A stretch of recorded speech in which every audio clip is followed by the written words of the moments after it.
Track or wheels? Tracks. Yes, a lot of people think a tank on wheels is the same as putting a locomotive on skis. The best tank? That's the B-1 Centauro. And there's no contradiction here. The B-1 Centauro, it's not some Italian stunt. If a tracked tank is a bear, then the wheeled B-1 Centauro is a wolf, but this beast loves good weather. For the B-1 Centauro, scorching heat and dust are better than rain and mud. Of course, wheels lose to tracks on heavy off-road terrain. That's why we won't compare the Centauro to a classic tank. But it's not the only wheeled tank on the front line. The AMX-10, the French toy, also runs on wheels.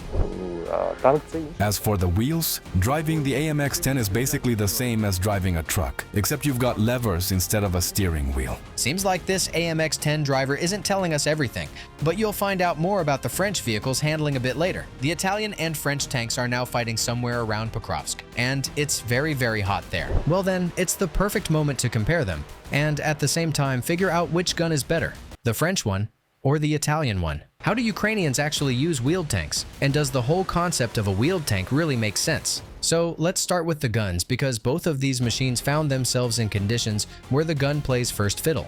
You'll see why in a moment. The Centauro B1 and the AMX-10 both have 105mm guns. But behind that number hide two completely different philosophies and two different ideas of how a wheeled combat vehicle should fight.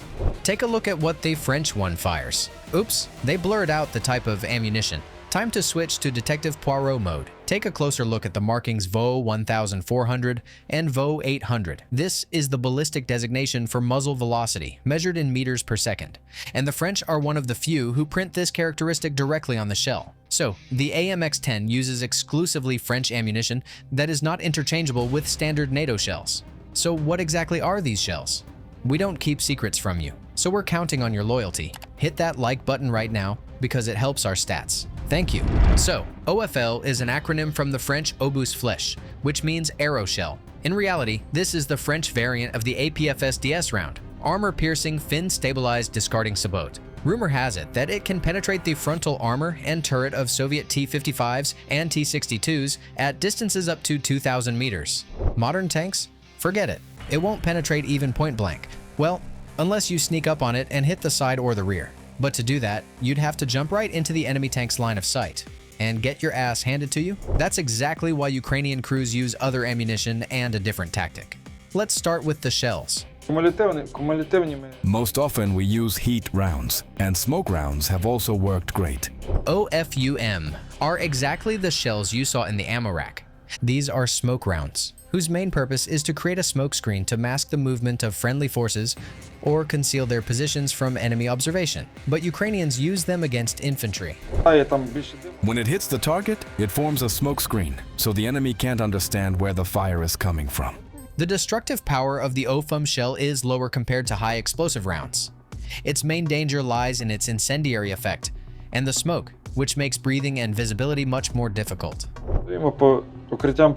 We work on shelters where enemy infantry hides, so that after us our drone operators can do their job. Ukrainians use the following tactic. They fire a series of incendiary rounds at the target to ignite the forest and force the enemy out of underground shelters, and then they send in kamikaze drones. So, the AMX-10's gun once allowed it to fight tanks using a maneuver-fire-maneuver tactic. Today, the gun's capabilities are mostly enough only for fighting infantry, but Ukrainians discovered other abilities hidden in this gun. They fire the AMX-10's gun at distances up to 7 kilometers. That's 3.5 times farther than the manufacturer intended. How?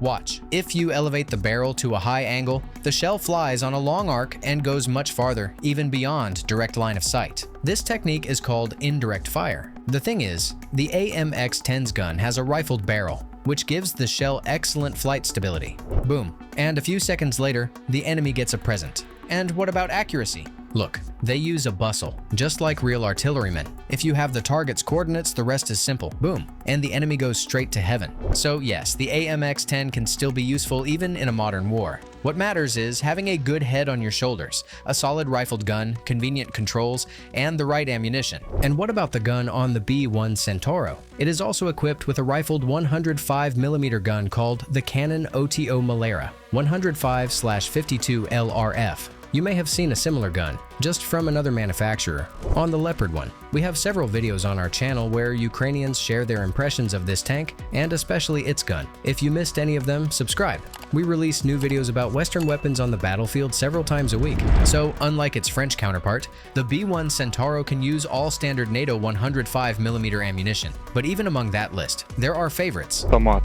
Favorite shell? HESH. HESH stands for High Explosive Squash Head. How does it work? Not at all the way you imagine. A HESH round has a soft nose. When the shell hits armor, it does not penetrate it. Instead, the explosive charge splatters across the armor like a thin pancake on a frying pan. A moment later, detonation occurs. And that's when the most interesting part happens. From the inside of the armor, chunks of metal break off and turn everything inside the tank into mush. The equipment, the crew, the internal mechanisms. And at the same time, the armor itself remains intact on the outside. So the HESH round doesn't punch a hole, but after a slap like that, the tank basically loses its teeth.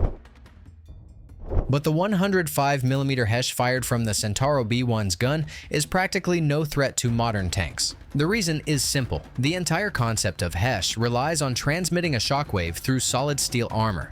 But explosive reactive armor, which detonates on impact, completely neutralizes the effect, preventing the HESH round from forming its explosive pancake on the armor surface and blocking the entire mechanism that makes HESH work. So it goes. But then why does this Ukrainian Centauro operator highlight HESH among all other types of ammunition? Most likely because HESH, thanks to its shock effect, destroys fortifications extremely well, especially concrete structures. And on top of that, it remains effective against all kinds of light armored vehicles. So the B1 Centauro in Ukraine is not participating in battles against modern tanks. Its tactic is the same as its French counterpart, hit and run. But the Italian machine does it slightly better. The reason is that the Centauro's gun is a high-pressure cannon with a longer barrel, L52. What does that give you? A longer barrel means the projectile accelerates for a longer time. Higher pressure means the projectile flies faster. Higher projectile velocity means greater effective firing range. So, just like the AMX-10, the B1 Centauro can also fire from indirect fire positions, but at a much greater range, up to 16 kilometers. This means the Italian crew can work from a much longer distance compared to an AMX-10 crew, and have an extra 3 to 5 minutes to leave the position before an FPV drone arrives. And if it does arrive, then the protection of the B1 Centauro and the AMX-10 is almost identical. The armor only stops .50 caliber rounds, but the Italian machine is noticeably heavier, 25 tons versus 17 tons. So why doesn't that extra weight translate into more protection? First, the Italian vehicle is 1.5 meters longer. Second, its gun is heavier, but you'll be surprised. The extra weight does not affect the Centauro's speed, because its Iveco engine produces 512 horsepower.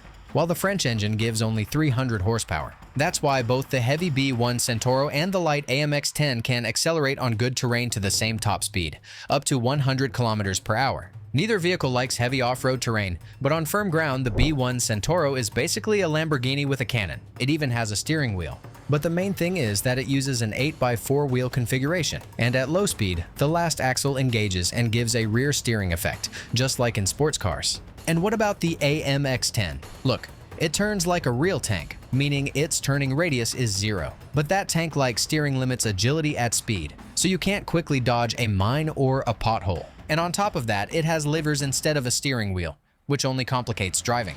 But the French machine does have two interesting tricks. The first is its hydropneumatic suspension. This system allows the driver or commander to adjust ground clearance, and also tilt the hull forward, backward, or sideways. On rough forest terrain, this helps it deal with obstacles. The second feature is its ability to swim. Before entering water, a special splash shield rises on the front of the hull. On water, the AMX-10 moves thanks to 2 water jets installed at the rear. Its maximum water speed is about 7 kilometers per hour. However, the modernized version, the AMX-10RC, which received additional armor, lost its amphibious capability because of the increased weight. Ukraine received both the basic and modernized versions.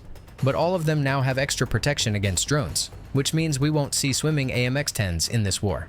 But what we could have seen is a duel between the Italian and the French machine, somewhere in the Ukrainian steppe.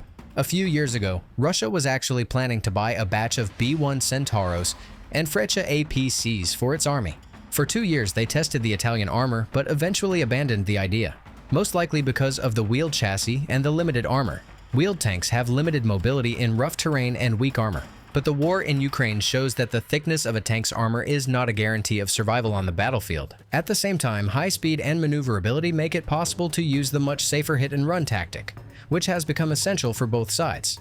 Write in the comments whether, in your opinion, high speed can compensate for limited mobility and thinner armor. Or maybe tanks no longer have a place on the modern battlefield at all, and it's better to have a self-propelled gun instead of a tank. Curious to hear your take on this in the comments.